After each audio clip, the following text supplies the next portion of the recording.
Assalamualaikum warahmatullahi wabarakatuh, Mas Bro.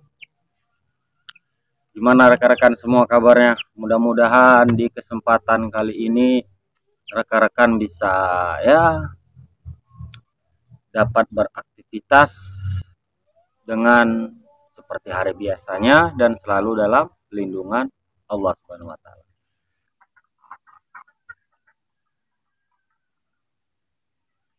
5 faktor penyebab ayam berhenti makan atau enggak mood makan.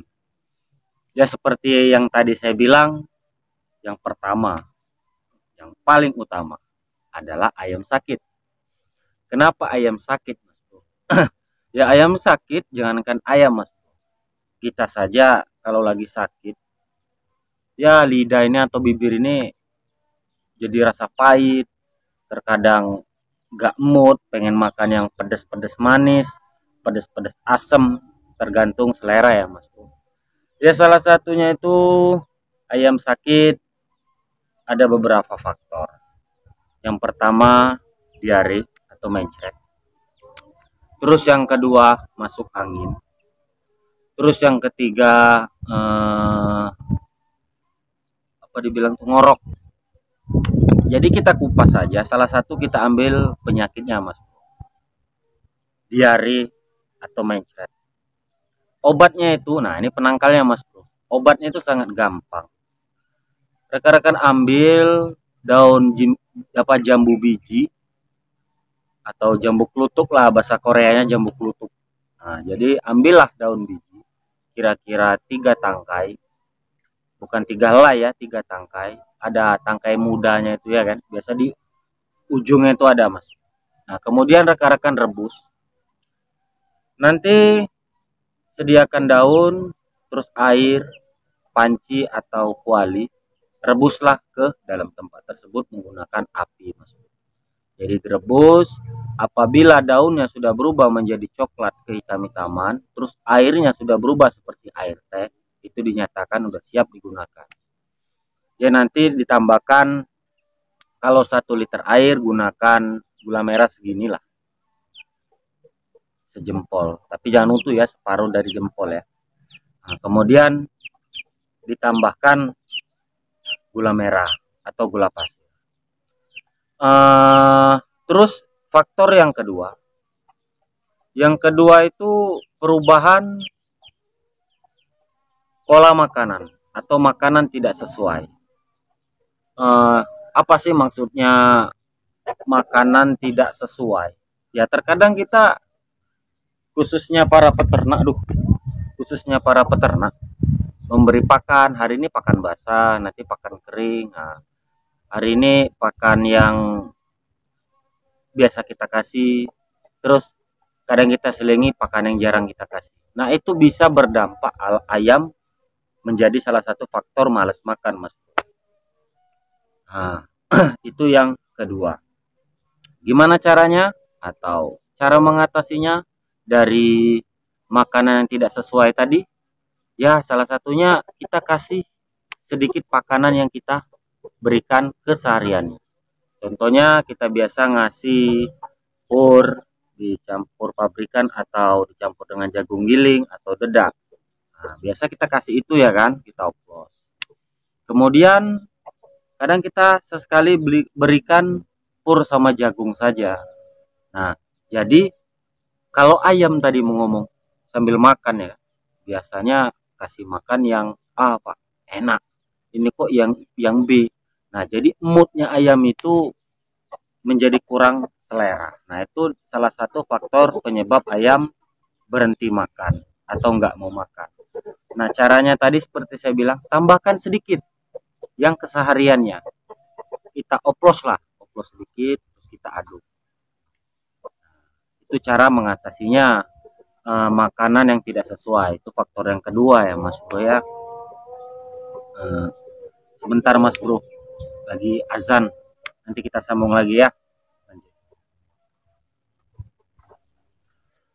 Oke Mas Bro, lanjut lagi sambung.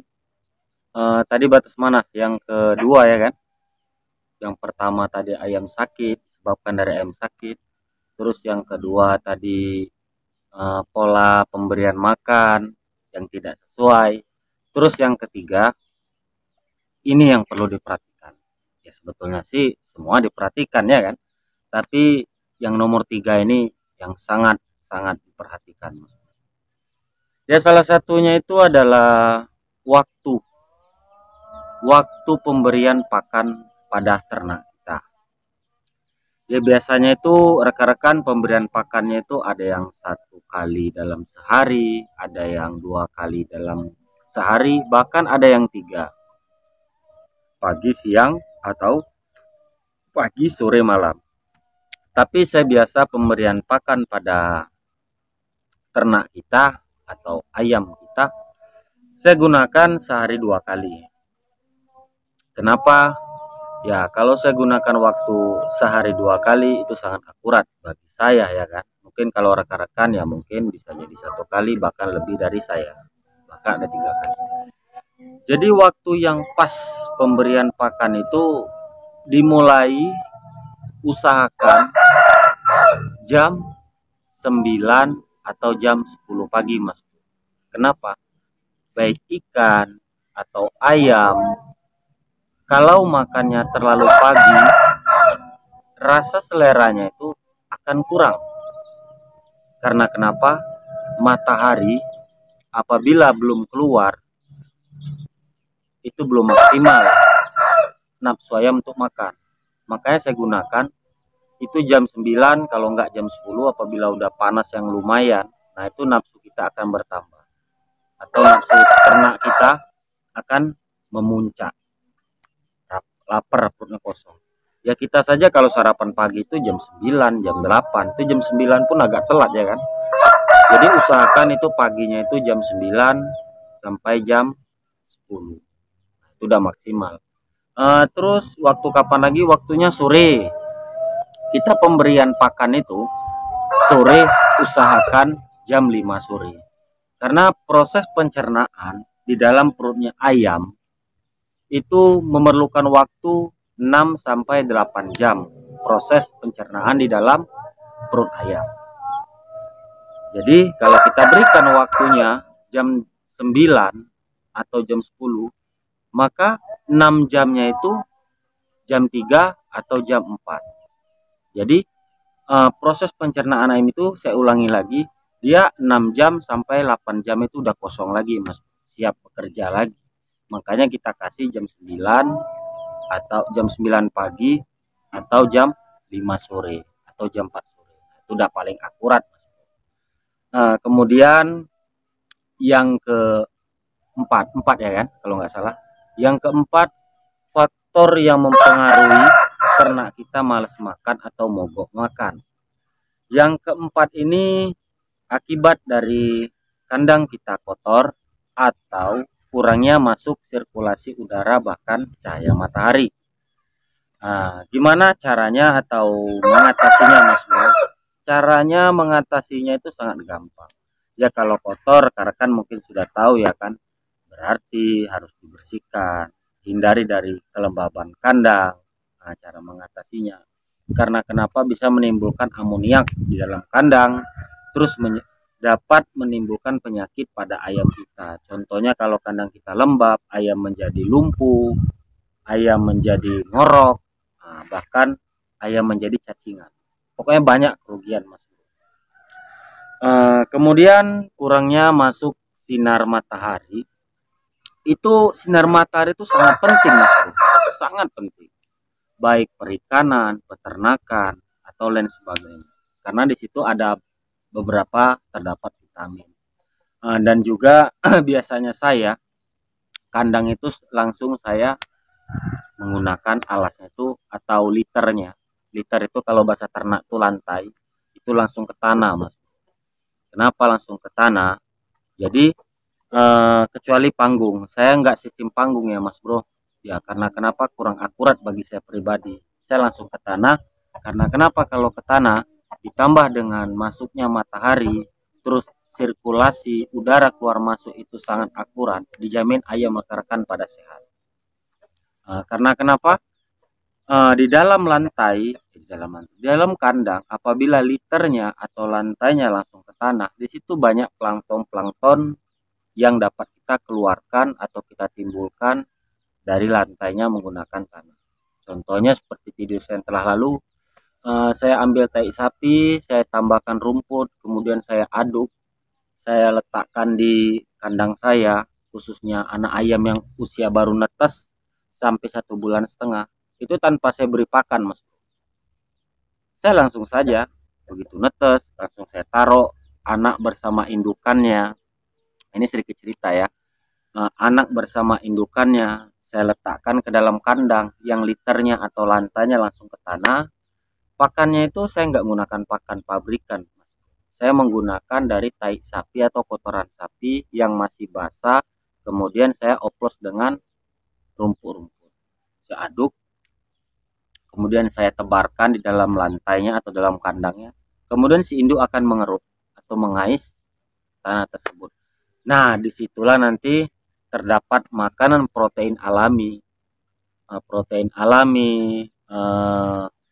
apalagi ya, karbohidrat alami dari kotoran sapi bersama rumput.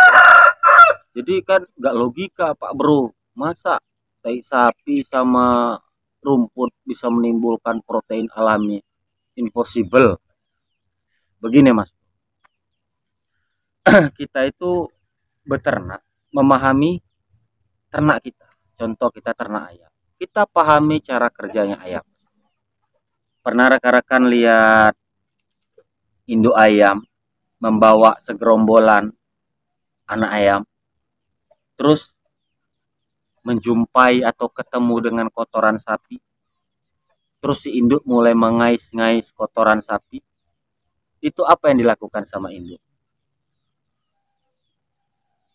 Mengais-ngais berarti cari makanan ya kan? Makanan itulah yang terdapat di kotoran sapi mengandung protein. Contohnya, ya contohnya itu adalah sejenis lalat kecil. Lalat kecil, mungkin rekan-rekan lihat aja. Kadang ada, perhatikan saja, ada tai sapi atau kotoran sapi yang terdapat lalat-lalat kecil. Nah, lalat itulah yang dimakan, yang menempel di kotoran sapi, disantap sama induk, dikasihkan ke anaknya.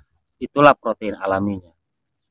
Kenapa sih ayam itu kalau diliarin sehat, gemuk-gemuk? Ya karena salah satunya itu yang dimakan. Ada protein alaminya. Itu yang saya bilang. Jadi kalau kita pelihara kadang sakit, padahal pakannya itu dari pabrikan, sumber-sumber racikan hantu belau segala, tapi masih kadang kurus-kurus, bahkan makannya pun kurang selera. Ya karena kenapa? Kita memahami sistem atau pola kerjanya ayam.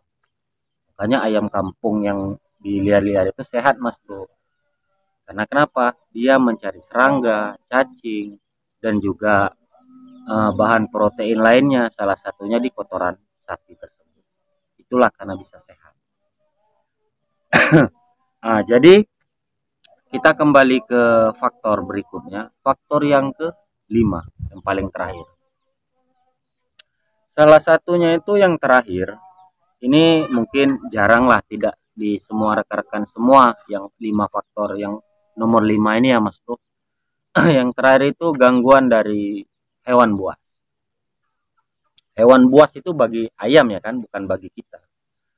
Contohnya itu dari gangguan ular, gangguan dari biawak, tikus, dan lain sebagainya. Ya mungkin kalau gangguan dari ular itu jarang lah, nggak semua rekan-rekan yang bisa menjadi hama-hama ular ya kan, dan juga biawak nggak semua rekan-rekan. Pokoknya yang poin nomor 5 ini jauh dari harapan lah, nggak semua rekan-rekan yang